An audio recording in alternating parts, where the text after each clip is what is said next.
क्यों केदारनाथ की मर्यादा से पार पार करना चाहते हैं? क्या जरूरत है वहां रोड पे लगाने की? केदारनाथ उसी को जाना चाहिए इसको तप करना हो, घूमने की जगह नहीं। मैं बार बार कहता हूं, सरकार से हमारी इसी बात की लड़ाई है। चाहे कोई सरकारें आई हो यहाँ उत्तराखंड में, हमने उनसे कहा कि आप उत्तराखंड को पर्यटन स्थल नहीं बनाओ, इसको तीर्थ स्थल बनाओ। उत्तराखंड को तीर्थ बनाओ, उत्तराखंड को उत्तराखंड बनाओ। ये पर्यटन की जगह नहीं है, तीर्थ स्थान है, ज्ञान को प्राप्त करने का स्थान है, आध्यात्मिक चेतना को जगाने का स्थान है। तो वैसे बहुत कुछ हम लोग कहते रहते हैं, आप लोगों को हर साल सुनाते ही रहते हैं, फर्क तो क्या पड़ना है। फिर भी भगवती की कृपा से, पूज्य गुरुदेव के आशीर्वाद से हम लोगों ने आज सत्संगी यज्ञ को पूरा कर दिया। लगभग 108 पाठों का हवन हुआ। 108 दुर्गा सप्तशती के पाठों से हवन किया गया है। हवन की अग्नि प्रचंड है, भगवान अग्निदेव प्रसन्न है, बहुत निर्विघ्नतया कार्य पूरा हुआ है। तो ऐसी ये किसकी कृपा है? भगवती की, जगदम्बा की। हमारे लोगों का पुरुषार्थ नहीं है। हम लोग तो दाल भात खाने वालों का क्या पुरुषार्थ हो सकता है? ये पुरुषार्थ, ये जो कृपा है, ये गुरु की कृपा से, ग्रंथ की कृपा से, गोविंद की कृपा से। तो जैसे कि कल सवेरे का जो कार्यक्रम होगा, हम रोज नित्य 8:30 बजे पूजन शुरू करते हैं। कल उत्तराखंड के तीर्थ स्थलों को पर्यटक स्थल के रूप में विकसित किए जाने से धार्मिक आस्था को चोट पहुंच रही है। नमस्कार सम्मानित साथियों, मैं रमेश चंद्र पांडे आज अपने चेक जाओ चैनल के माध्यम से यहाँ हल्द्वानी में जगदम्बा नगर स्थित जगदम्बा मंदिर परिसर में चल रहे श्रीमद् देवी भागवत महापुराण की कथा के 8वें दिन का वर्णन और चित्रण आप सबके साथ साझा करना चाह रहा हूँ। आज 8वें दिन की कथा में व्यास जी के पद पर सुशोभित आचार्य पंडित खष्टावल्लभ पाठक द्वारा प्रकृति के 5 रूपों का वर्णन करते हुए शालिग्राम का महत्व बताया।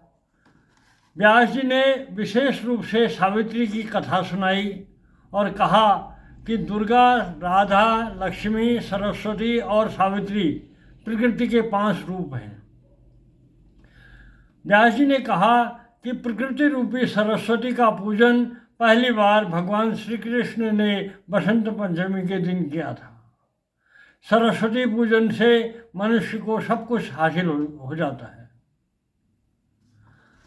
कथा के समापन पर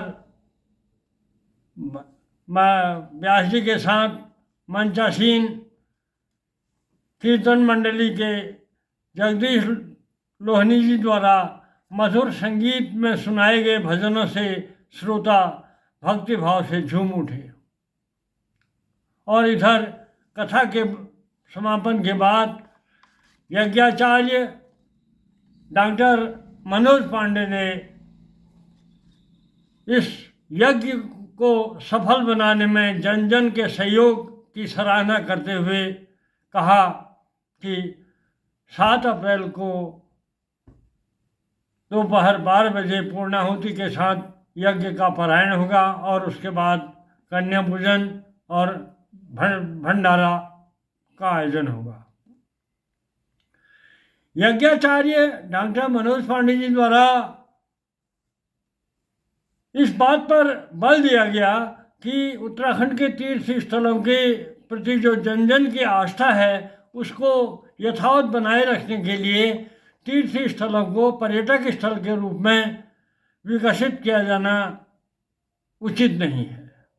उन्होंने सरकार द्वारा इन तीर्थ स्थलों को पर्यटक स्थल के रूप में विकसित किए जाने पर कड़ी आपत्ति जताते हुए कहा कि तीर्थ स्थलों के प्रति जो जन जन की आस्था है उसे यथावत बनाए रखा जाना चाहिए। आगे पूरे और इधर पूरे पंडाल में इस बात को सराहा गया और जन जन के सहयोग से सफल होने जा रहे इस यज्ञ में सब भक्तिभाव से झूमे हैं। इस मंदिर में 1987 से में इसका जीर्णोद्धार हुआ था और तब से लगातार चैत्र मास के नवरात्रि में ये वार्षिकोत्सव मनाया जाता है मंदिर का। और इधर ये 38 साल से लगातार यहाँ पर धार्मिक अनुष्ठान, यज्ञ, हवन और देवी भागवत कथा के आयोजन से ये जगदम्बा मंदिर एक सिद्ध पीठ के रूप में इसकी ख्याति सिद्ध पीठ के रूप में होने लगी है जन जन के बीच।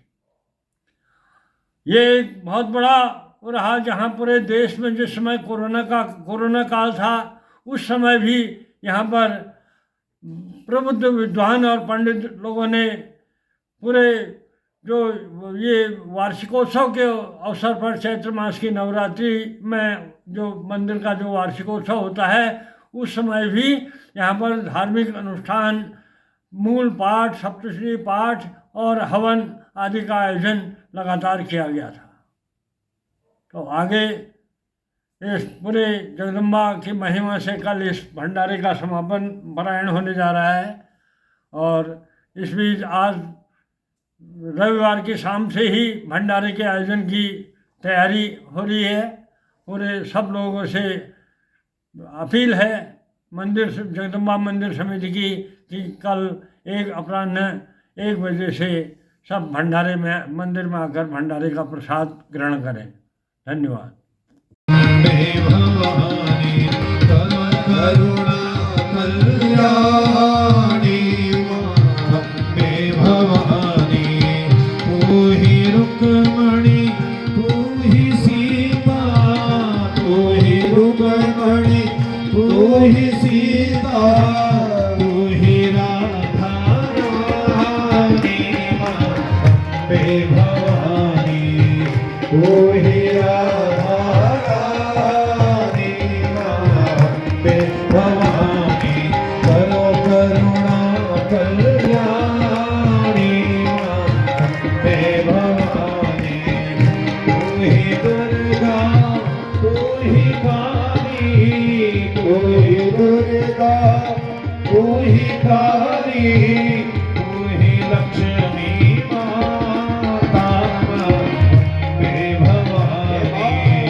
बोलिए जगतजननी जगदम्बा मैया की जय हो।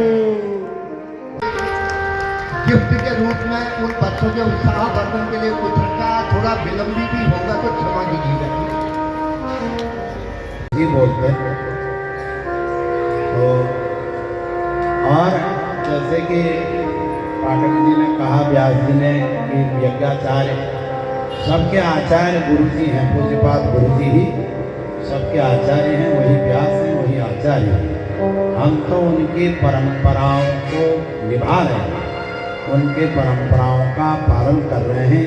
हम उस मार्ग में चल रहे हैं जिस मार्ग से संत महात्मा लोग चलते हैं। तो नवरात्र का, वासंतिक नवरात्र का यह अवसर है। शक्ति की उपासना हो रही है। संसार का कोई भी प्राणी ऐसा नहीं है जो शक्ति को न मानता। चाहे हिंदुओं में सनातनी हो और आर्य समाजी हो, जैनी हो, सिख हो, बौद्ध हो, चारवाक को मानने वाले हों, ईसाइयों में कैथोलिक हो, मुसलमानों में शिया हो, सुन्नी हो, कोई भी हो, यहूदी हो, चाहे संसार का कोई भी व्यक्ति ऐसा नहीं है जो कह सकता है कि मैं शक्ति को नहीं मानता। शक्ति को तो सब मानते हैं, सबको स्वीकार करना पड़ेगा। आपने कभी ऐसा सुना नहीं होगा कि मैं विष्णु विहीन हो गया, मैं शिव विहीन हो गया, मैं गुरु विहीन हो गया, मैं गॉड विहीन हो गया, मैं अल्लाह विहीन हो गया, मैं पैगंबर विहीन हो गया। ऐसा नहीं सुना। परंतु हर व्यक्ति ये कहता है मुझ में शक्ति नहीं है। मैंने शक्ति की सत्ता को सब स्वीकार किया। कैसा भी संसार का प्राणी हो, वो शक्ति की सत्ता को स्वीकार किए बिना रह नहीं सकता। तो इसलिए या देवी सर्वभूतेषु शक्ति रूपेण संस्थिता, मार्कंडेय पुराण अंतर्गत सप्तशती में इसका वर्णन है। जो देवी सभी प्राणियों में सर्वभूतेषु, सभी प्राणियों में शक्ति रूप से विराजमान है, उसकी हम आराधना करते हैं, उसको हम नमस्कार करते हैं बार बार। तो इसलिए संसार के जो भी प्राणी है वह शक्ति को मानता ही मानता है। तो आप लोग विगत दिनों से श्रीमद् देवी भागवत को सुन रहे हैं। भागवत किसको कहते हैं? भगवतः इदं भागवतम, जो भगवान के। और ये क्या है? देवी भागवत। भगवत्या है इदं, जो भगवती के हैं। आपने सुना कौन है भगवती के? नारद जी भगवती के हैं, सुखदेव जी भगवती के हैं, स्वयं व्यास जी महाराज भगवती के हैं। नारद जी के कहने पर व्यास जी ने श्रीमद् देवी भागवत की रचना की। श्रीमद् देवी भागवत महापुराण के 8वें दिन वही व्यास जी महाराज जन्मे जय को देवी भागवत सुना रहे हैं। देवी की महिमा में पंडाल में उपस्थित जन्मे जय श्रद्धालु जनों को संबोधित करते हुए यज्ञाचार्य डॉक्टर मनोज पांडे, भगवान कृष्ण भागवत है। तो ऐसे ये भागवत होंगे जो भगवती के हैं, जो उस देवी के हैं, उनकी यह कथा। तो प्रकृति का आप लोग वर्णन सुन रहे थे, गंगा जी का वर्णन हो रहा था। और गंगा क्या नहीं देती, गंगा क्या नहीं देती है? गंगा गंगे की और पीछे से गंगा चली, यह सलिल रूप में नदी के रूप में बहते हुए चल रही थी। तब वह उतरती हुई हरिद्वार से प्रयाग पहुंची, जहां पर सरस्वती और यमुना के साथ संगम हुआ। वहां से काशी की ओर बढ़ी और जनु ऋषि के आश्रम में जगदम्बा मंदिर में पूर्ववाहिनी होकर के भंडारे गंगा की मां कामाख्या के दर्शन करने के लिए 7 पूर्ववाहिनी होकर के होने वाले कामाख्या भंडारे गई नहीं, की तैयारी फिर भी वहीं से दक्षिण होकर के